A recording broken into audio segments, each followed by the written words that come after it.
ስምህን የጠሩ መታሰቢያህን ያደረጉ በጸሎት የታመኑ እስከ 80600 ነፍሳት አስራት ይሁኑልህ።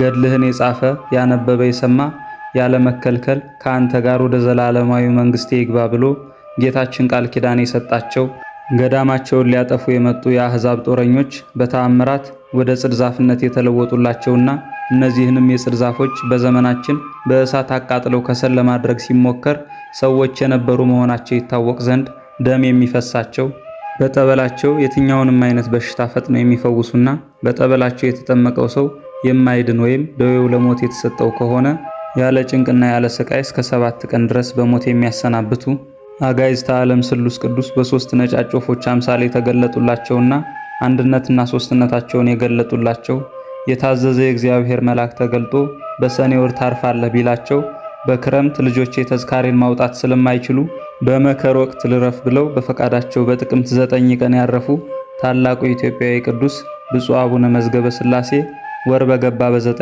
ታስበው ይውላሉ።